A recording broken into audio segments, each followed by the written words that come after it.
Speak No Evil versi aslinya, disutradarai oleh Christian Tafdrup, adalah salah satu film yang berhasil membuat merasa tidak nyaman, bahkan lama setelah menonton filmnya. Film tersebut berhasil menciptakan ketidaknyamanan dan ketegangan yang apik sehingga saya tidak heran jika Hollywood ingin memilikinya. Dengan ending yang begitu spektakuler, sangat menyedihkan, Speak No Evil bisa jadi adalah salah satu horor modern yang akan berumur panjang. Apakah versi Hollywoodnya bisa menandingi versi aslinya? Bukan hal baru jika Hollywood mempunyai kecenderungan untuk merusak film yang bagus dengan membuat remake yang tidak perlu. Dalam kasus Speak No Evil, agak optimis karena keterlibatan James Watkins. Bagi pecinta genre horor, nama James Watkins mungkin terdengar tidak asing. Ia adalah orang yang bertanggung jawab atas Eden Lake, salah satu horor yang berhasil membuat banyak penonton trauma. Mungkin tangan dinginnya bisa mengubah persepsi penonton soal remake Hollywood. Speak No Evil asli disutradarai oleh aktor asal Denmark, Christian Tafdrup, yang naskahnya ia tulis bersama Mads Tafdrup.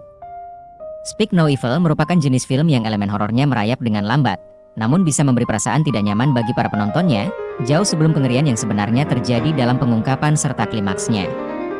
Ini adalah contoh bagus sekaligus agak langka dari bagaimana sebuah film horor bisa menjadi mengerikan tanpa perlu sosok-sosok mistis, jumpscare, isi perut dan bergalon-galon darah palsu. Keberhasilan film foreign, istilah industri film Amerika untuk film-film non-Amerika, ini tentu menarik perhatian para pembuat film Hollywood. Kabarnya remake versi Amerika dari Speak No Evil sudah memasuki tahap produksi.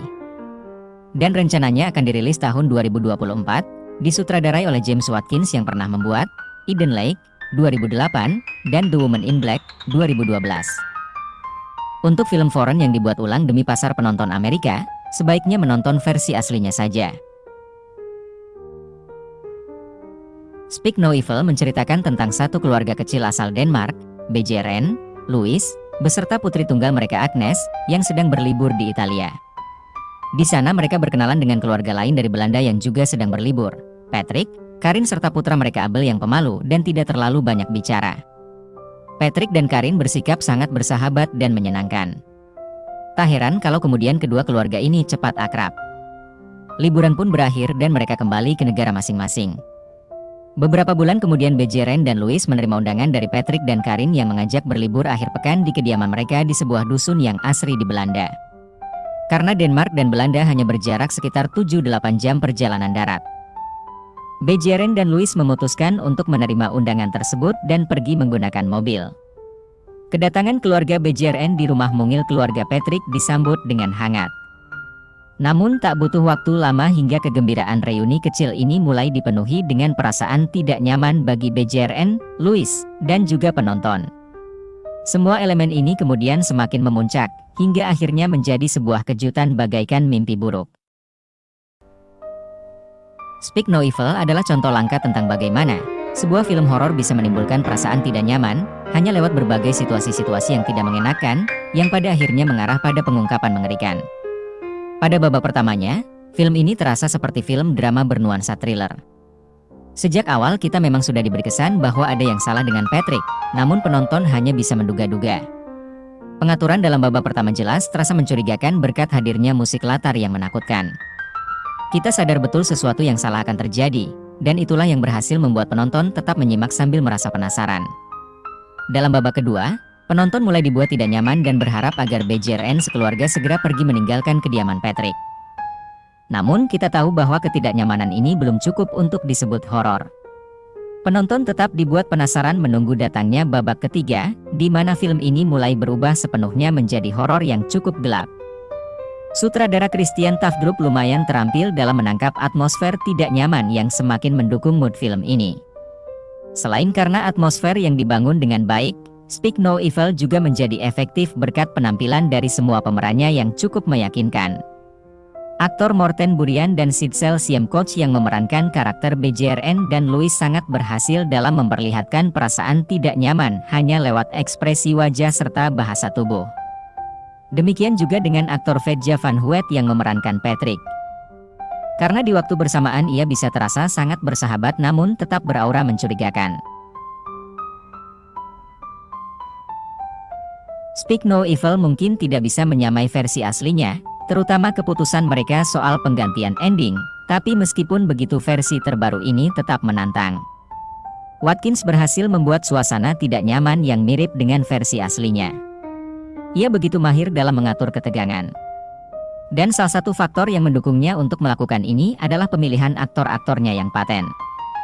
Dalam versi Hollywood ini, karakter protagonisnya adalah Louis, diperankan Mackenzie Davis, dan Ben, diperankan Scoot McNairy, pasangan yang tahu bahwa hubungan mereka ada di ujung tanduk.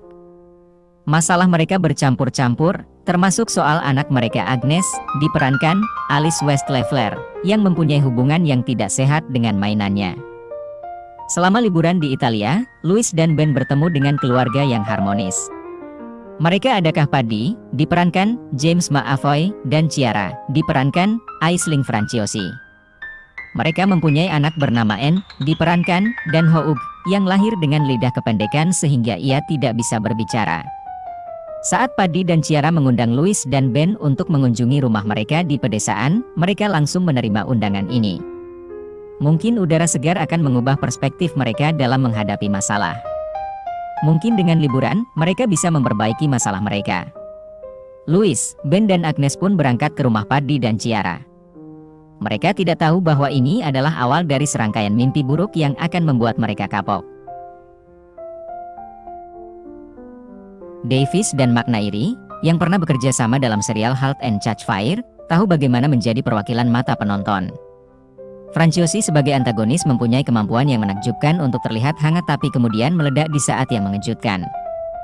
James McAvoy sementara itu, lebih dari kompeten untuk membuat penonton dan karakter utamanya meringis ketakutan.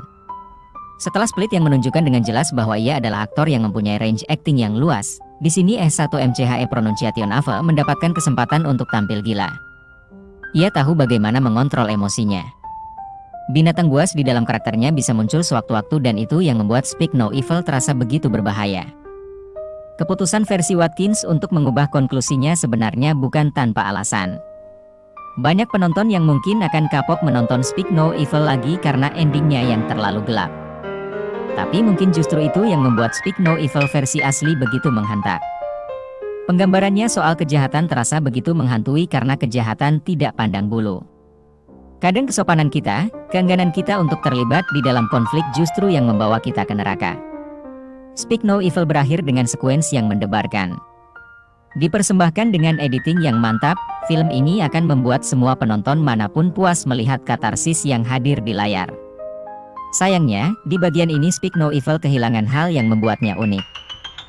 Ia akhirnya berakhir menjadi horor yang gampang ditebak. Mendebarkan dan tetap seru, tapi terasa generik.